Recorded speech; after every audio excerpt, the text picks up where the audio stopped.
Like 7:37 AM ಈಗ ಬೆಳಗ್ಗೆ. And ನಾವು ಗಂಡಸು ಸಂತೆಗೆ ಹೋಗ್ತಿದ್ದೀವಿ. And it's like the most very kind of famous market in Gandasi. ಅದು ಎವ್ರಿ ಥರ್ಸ್ಡೇ ಅಲ್ಲಿ ದೊಡ್ಡ ಸಂತೆ ನಡೆಯುತ್ತೆ. ಈಗ ನಾವು ಅಲ್ಲಿಗೆ ಹೋಗ್ತಿದ್ದೀವಿ, ನಾನು, ಧೃತಿ ಮತ್ತು ನಮ್ಮ ಮಾಮ. So we just going there.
ಏನು ಮಾಡ್ತಾ ಇದೆಯಾ ಡಿಂಪು?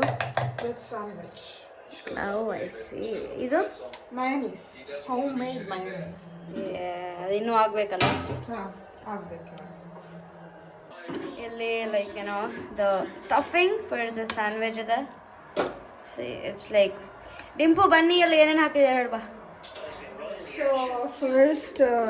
ಫಸ್ಟು ಈರುಳ್ಳಿ ಹಾಕಿದ್ದೀನಿ, onion and then tomato and then ಅದನ್ನು ಟೊಮೊಟೊ ಚಟ್ನಿ ಮಾಡಿಕೊಂಡು neat put paneer and then mushroom and then dal. ಈಗ ನಾವು RCB ಮ್ಯಾಚ್ ನೋಡಿಕೊಂಡು ಅದನ್ನೆಲ್ಲ ತಿನ್ನೋಣ ಅಂತ ಮಾಡಿದ್ದೀವಿ. ಬಟ್ ಆನ್ ದ ಗೋ ನಾನು ಐಪ್ಯಾಡಲ್ಲಿ ಅಲ್ಲಿ ಇಟ್ಬಿಟ್ಟು ನಾವು ನೋಡ್ತಾ ಇದ್ವಿ ಮ್ಯಾಚ್ನ. And we are terribly heart broken for the number of wickets down ಆಗಿದೆ. But still we are hoping for the best for RCB because we know you guys are gonna do good. So all the best. And like literally see the match is like right here, it's going on. And yeah, and ಇಲ್ಲಿ as you can see ನಾವು ಇದೆಲ್ಲ ಮಾಡಾಗಿತ್ತು. So ಇದೇನು ಅವಳು home made mayonnaise ಮಾಡಿದ್ದಾಳೆ. ಇಲ್ಲಿ ನಮ್ಮದು paneer, onion ಅದು stuffing ready ಇದೆ. ಅದ್ರ ಜೊತೆ ಮಯೋನೀಸ್ ಹಾಕಿ ಅದು ಸ್ವಲ್ಪ ಪೇಸ್ಟ್ ಥರ ಮಾಡಿದ್ದಾಳೆ. And she is doing it here. So what is the recipe for your home made mayonnaise? So ಇವಾಗ ಇದು ಬಂದ್ಬಿಟ್ಟು veg mayonnaise. So you need to put paneer ಹಾಕ್ಬಿಟ್ಟು ಸೋಕ್ಡ್ ಕ್ಯಾಶ್ಯೂ ಒಂದು 1 hour ಸೋಕ್ ಮಾಡಬೇಕು ಕ್ಯಾಶ್ಯೂನ. ಆಮೇಲೆ ಅದನ್ನು ಹಾಕಬೇಕು. ಪ್ಲಸ್ ಮಿಲ್ಕ್ ಹಾಕಬೇಕು. ನಿಮಗೆ ಎಷ್ಟು ಕನ್ಸಿಸ್ಟೆನ್ಸಿ ಬೇಕೋ ಅಷ್ಟು ತನಗೆ ಮಿಲ್ಕ್ ಹಾಕಬೇಕು. ಅಷ್ಟೇ. ಓಕೆ, ನಾನು ಅದನ್ನು ಟೇಸ್ಟ್ ಮಾಡಿದ್ದೀನಿ. It's good, it's really good, it's very tasty. It's plus ಸ್ವಲ್ಪ ಒಂದು ಸಣ್ಣ table spoon of pepper and ರುಚಿಗೆ ತಕ್ಕಷ್ಟು ಉಪ್ಪು. ಯಸ್.